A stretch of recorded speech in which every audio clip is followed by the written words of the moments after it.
এ মুসলমান ভাইরা রে আমার, এজন্য নবীকে মেরাজ করাইছেন আমার আল্লাহ নিজ জিম্মাদারিতে। বন্ধুকে ভালোবাসার প্রমাণ দেখাইছে। হাবিব রে, তোকে আমি এত ভালোবাসি, আমার বাড়িতে তোরে একদিন বেড়াইতে নিয়ে আসব। কারে বেড়াইতে নিছে? আমাদের নবীকে। কাকে? জোরে কন, কার বাড়িতে? কার বাড়িতে? আল্লাহু আকবার বলেন মিয়া। আল্লাহর বাড়ি কি মনে করেন আপনি? আল্লাহু আকবার। নবী মুসা পয়গম্বর বলেছিলেন, আল্লাহ গো, আমি তোমার সঙ্গে একটু কথা বলবো। দিবানি, আমি তো তোমার সঙ্গে কথা বললে যদি হ্যাঁ বলো, কথা বলতেছে কথা বললে তার জন্য একটু মায়া হয়ে যায়, ঠিক না বে ঠিক? যার সঙ্গে যে বেশি, যত বেশি কথা বলবে তার প্রতি তার অত মায়া। এখন মুসা পয়গম্বরের ভিতরে মায়া হয়ে গেছি। মুসা পয়গম্বর বলতেছেন, আমি আল্লাহ তোমার প্রতি আমার একটা মায়া জন্মায়া গেছে, এখন তোমার আমি একটু দেখতে চাই। পারছিল নি দেখতে?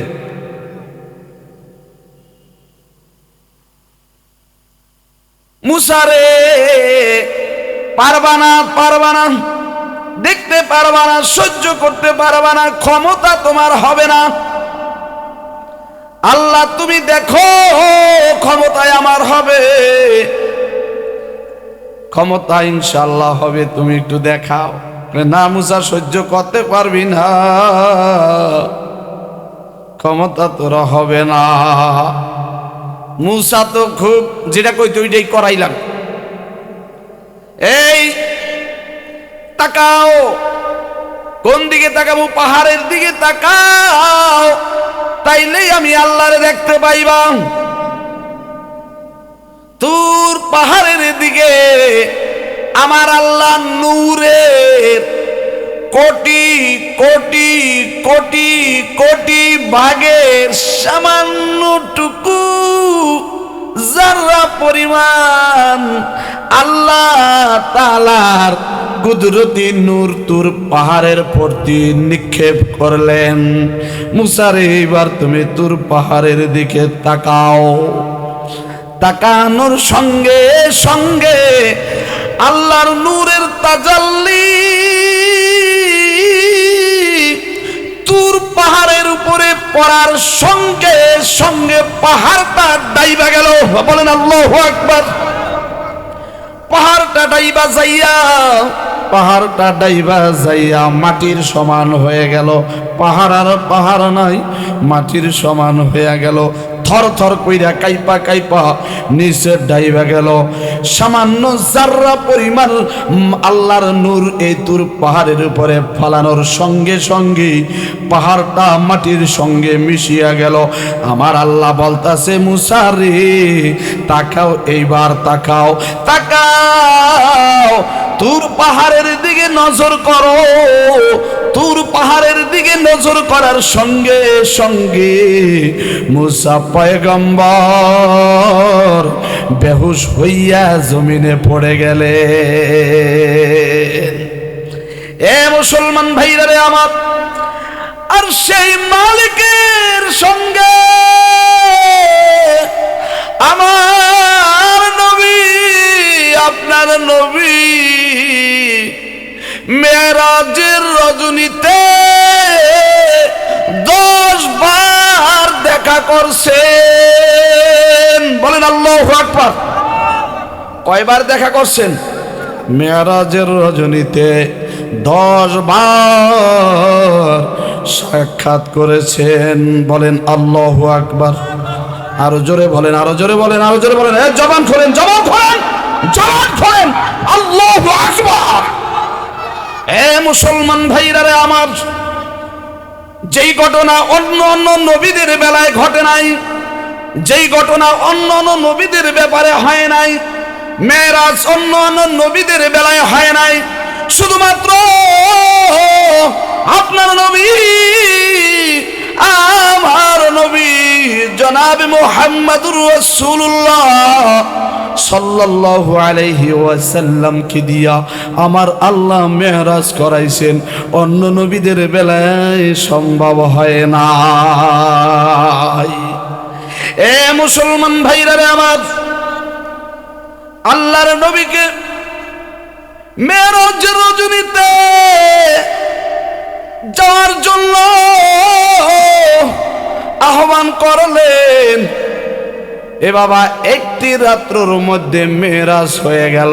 দীর্ঘতম রাস্তা, দীর্ঘতম পথ, প্রথম আসমান, দ্বিতীয় আসমান, শুধু তাই নয়, মসজিদুল হারাম, সুবহানাল্লাযী আসরা বিআবদিহি লাইলাম মিনাল মসজিদিল হারাম, মসজিদে হারাম থেকে ইলাল মসজিদিল আকসা, মসজিদে আকসায় চলে গেলেন।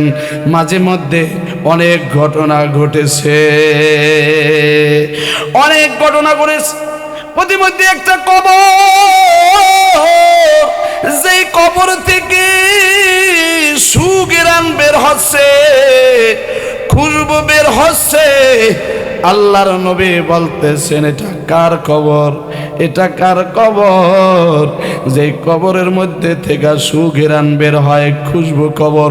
কয় এটা নেককার বান্দাদের কবর, নবীদের কবর। এক বর্ণনায় আছে মুসা নবীর কবর। আল্লাহু আকবার।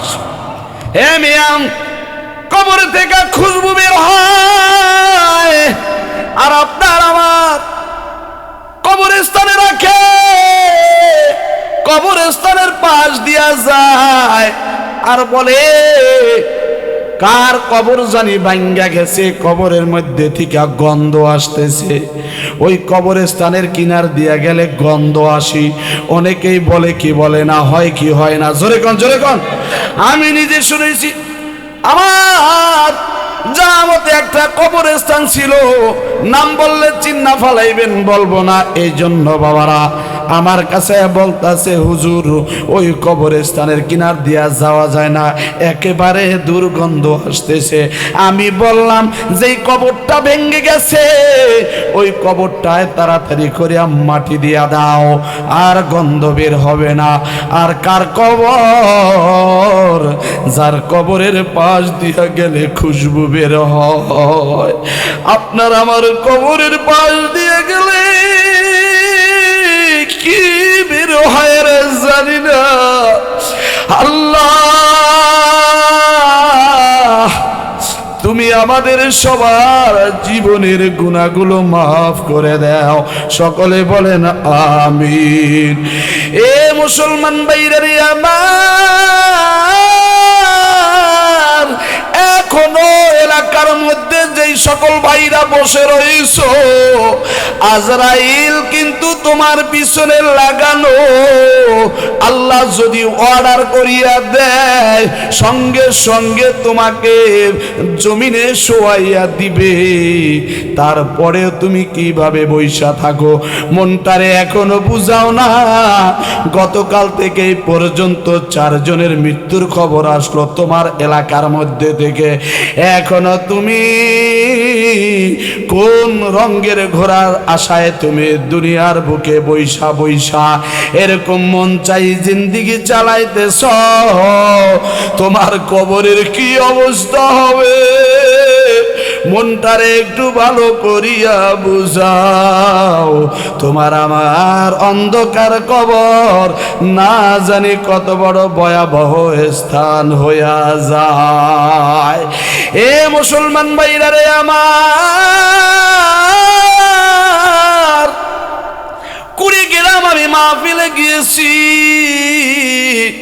মাহফিল থেকে আসার পথে আমার ড্রাইভার আমাকে বলতাছে, হুজুর এই জায়গায় একটা মানুষ মারা গিয়েছিল 32 বছর পরে কবরস্থানটা ভেঙ্গে গেছিল, নদীর ভাঙ্গনের কবলে পড়িয়া কবরটা ভাঙ্গা গেছে, লাশটা তাজা বের হয়ে গেছে। আল্লাহু আকবার। আমি শুনতে পাইলাম এটা সেই বসিরুল্লাহ মুন্সির কবর। যিনি চরমনের মুরিদ ছিল তাকে বলা হইতো ঘুঘু মুন্সি, সবাই ঘুঘু ঘুঘু বলতো। এই যে ঘুঘু মুন্সি যায়, কেন তারে ঘুঘু মুন্সি বলছেন? মোহতামিম সাহেবের কাছে জিজ্ঞাসা করলাম, বাইরে রাত্র 1:30 বাজে আমি সেই কবরস্থানের কাছে যায় দাঁড়াইলাম, অত পাকা করাও না, বাঁশ দিয়া বেড়া দেওয়া, তারপরে ওই যে ওখানে আইনা আবার তাকে কবর দিয়েছে 32 বছর পরে। ওই মাদ্রাসায় কবর দিছে, মাদ্রাসার সংলগ্ন, ওই মাদ্রাসার সংলগ্ন কবরের পাশে যায় দাঁড়াইলাম, একটু ভয় করে না? কবরটা কত সুন্দর প্রশস্ত লাগে, কবরটা কত সুন্দর, একটা আলোকিত আলোকিত ভাব লাগে। আমি 20 বছর পর তার লাশটা তাজা পাওয়া গেল। ভাই তার কি আমল ছিল? ওই মাদ্রাসার মোহতামিম সাহেব বলল, হুজুর এই লোকটার একটা আমল ছিল, সব সময় মালিকের জিকির করছে। কার জিকির করছে জোরে কোন? মালিকের জিকির করছে। সব সময় মাওলার নাম অন্তরের ভিতরে মুখ দিয়া টুপ টুপ টুপ টুপ করিয়া বের হইতই।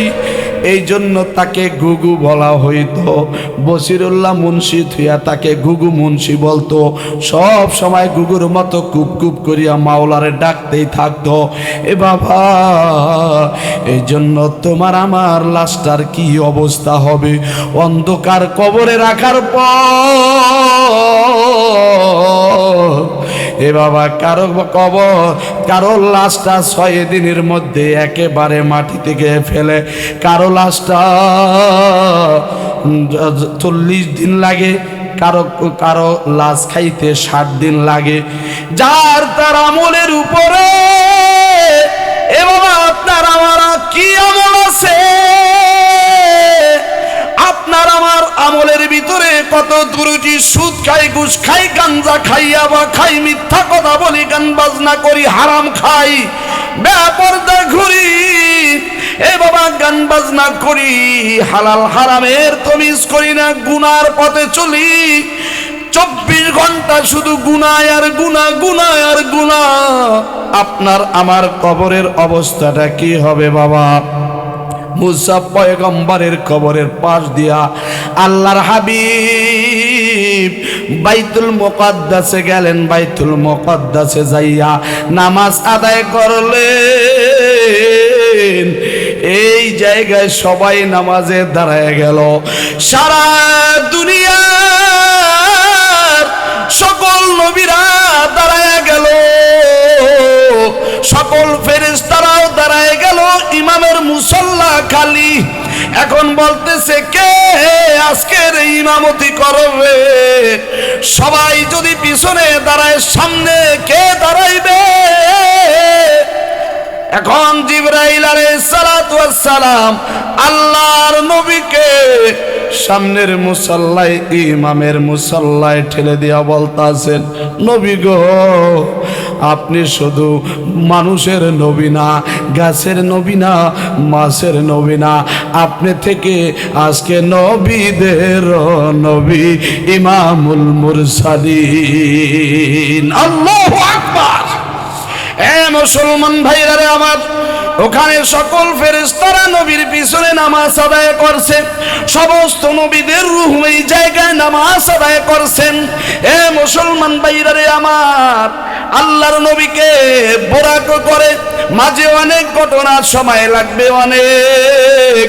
আল্লাহর নবীকে নিয়ে গেলেন এক আসমান, দ্বিতীয় আসমান, তৃতীয় আসমান, চতুর্থ আসমান, এভাবে আসমানগুলো পাড়ি দিয়া আল্লাহর তাআলার আরশে আজিমের চলে গেলেন। আল্লাহর আরশে আজিমে যাওয়ার পর যেই সময় মাওলার সঙ্গে কথাবার্তা বলে দেখা করে দিদার করে চলে আসলে থাকেন শেষ আসমান অর্থাৎ ষষ্ঠ আসমানে থাকেন, সপ্তম আসমানে থাকেন কে? হযরত ইব্রাহিম আলাইহিস সালাতু ওয়াস সালামের সঙ্গে প্রথমেই দেখা। ইব্রাহিম আলাইহিস সালাম বলতেছে, ও নবী মুহাম্মদ, আপনি যে আপনার প্রভুর ডাকে সাড়া দিয়া আপনার মাওলার সঙ্গে দেখা করতে গেলেন, আপনাকে কোনো হাদিয়া দিছেনি? কয় হা দিছে। কয় কি দিছে? কয় 50 ওয়াক্ত নামাজ দিছে। কয় আলহামদুলিল্লাহ। এতটুকুন কথা বললা বিদায় হয়ে গেল। তারপরের আসমানে যাওয়ার পর এইবার মুসা আলাইহিস সালাতু ওয়াস সালামের সঙ্গে দেখা। মুসা পয়গম্বর বলতেছে, আল্লাহর নবী গো, তোমাকে আমার আল্লাহ কি হাদিয়া দিয়েছেন? কয় আমাকে 50 ওয়াক্ত নামাজ দিয়েছেন। নবী মুসা পয়গম্বর বলতেছেন, নবী গো, আমি বনি ইসরাইলের উম্মতদেরকে পাইলাইছি কত কষ্ট। আমি বনি ইসরাইলের নবী ছিলাম, উম্মতদেরকে আমি কত কষ্ট করছি তাদের পিছনে, তারপরেও 100 আমল তাদের থেকে আমি আদায় করতে পারি নাই। নবী গো, আপনি যদি 50 ওয়াক্ত নামাজ নিয়ে আপনার উম্মতের জন্য যান, আপনার উম্মতেরা 50 ওয়াক্ত নামাজ আদায় করতে পারবে না। কি কোন পারতনি? 5 ওয়াক্ত তাই তো পড়ে না, ঠিক না বে ঠিক? এ মুসলমান ভাইরা আমার, নবী মুহাম্মদ বলতেছে, তাইলে কি করব? কয় সামনে আগায় না, আবার মালিকের কাছে যান। আবার মাওলার কাছে গেলেন। মাওলার কাছে যাইয়া এবার বললেন, আল্লাহ গো, আমার উম্মতের জন্য 50 ওয়াক্ত নামাজ বড় কষ্ট হবে, একটু কমায়া দেন, একটু কমায়া দেন। 5 ওয়াক্ত কমায়া 45 ওয়াক্ত রাখছি। আবার মুসা নবীর সঙ্গে দেখা। মুসা নবী বারবার আল্লাহর হাবিবের চোখের দিকে তাকায়। কয় আপনি আমার চোখের দিকে কেন তাকান? কয় আমি তাকাই এই জন্য যে চক্ষু দিয়া মাওলাকে দেখছেন। এই চক্ষুর কত পাওয়ার, এই চক্ষুটা কত দামি চোখ। এই চক্ষু দিয়া মাওলার দেখছে, এই চক্ষুটা যে কত দামি, এই জন্য আপনার চক্ষুটা আমি বারবার দেখি, বারবার যায় আর বারবার আসে। 5 ওয়াক্ত করে নামাজ কমায়, একবারে সব ওয়াক্ত কমায়।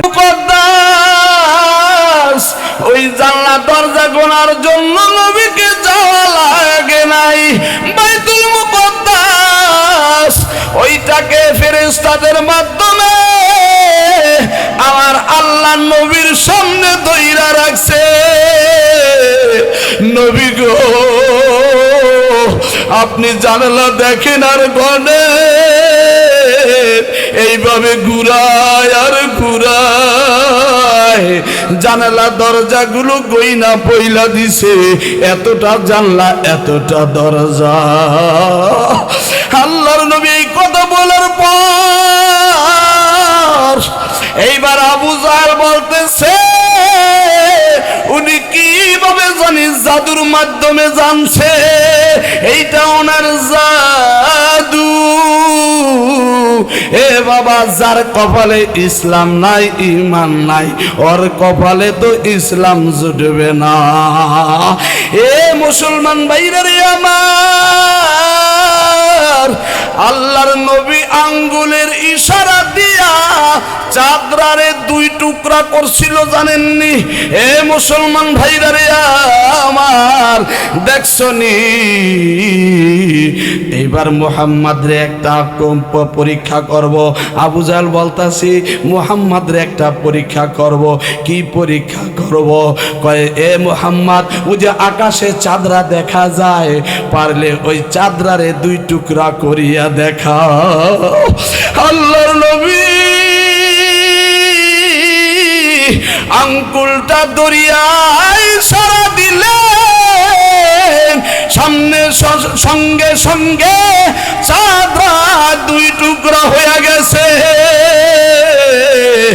এ বাবা, সঙ্গে সঙ্গে আবু জাহেল বলতাছে, দেখো নবীর জাদু শুধু দুনিয়ায় চলে না, আসমানেও নবীর জাদু চলে। নবী তো কয় না মুহাম্মাদের জাদু চলে। বলেন নাউজুবিল্লাহ। এ মুসলমান ভাইরা রে আমার, আপনার নবী আমার নবী, মায়ার নবী, মানবতার নবী, দয়ার নবী, যেই সময় মেরাজে রওনা করবেন, বোরাকে সওয়ার হবেন, এই বোরাকটা দফাদফি শুরু করিয়া দিছে, লড়াচড়া করে উঠতে দেয় না। হে বোরাক তুমি থেমে যাও, এভাবে লড়াচড়া করো কেন? বোরাকের জবান খুলে দিয়েছেন আবার আল্লাহ। বোরাক ডাক দিয়া বলতেছে, নবী গো বেয়াদবি মাফ করবেন, আমি কেন আপনাকে আমার পিঠে উঠাইতে চাই না। কয় কেন উঠাইতে চাও না? কয় আপনি যে আমার পিঠে উঠবেন, বাইতুল মুকাদ্দাসের ওখানে যাইয়া নাইমা যাইবেন, আর জীবনে তো আমি আপনাকে আমার পিঠে লইতে পারবো না। সেই যন্ত্রণায় আমি কিভাবে সহ্য করব? আল্লাহর নবী গো, সেই যন্ত্রণায় আমি টেনশনে অস্থির হয়ে যাব। আল্লাহ তুমি আয় নবী গো, আজকে আমাকে একটা কথা দাও। কয় কি কথা দিব? কয় হাসরের ময়দানে আমি বোরাকের উপরে সওয়ার হইয়া আপনার এতিম উম্মাতদেরকে সাফায়াত করে করে আপনি জান্নাতে নিবেন। যদি ওয়াদা দেন আমি আপনাকে আমার পিঠে সওয়ার করিব। বলেন আল্লাহু আকবার। হে বাবা,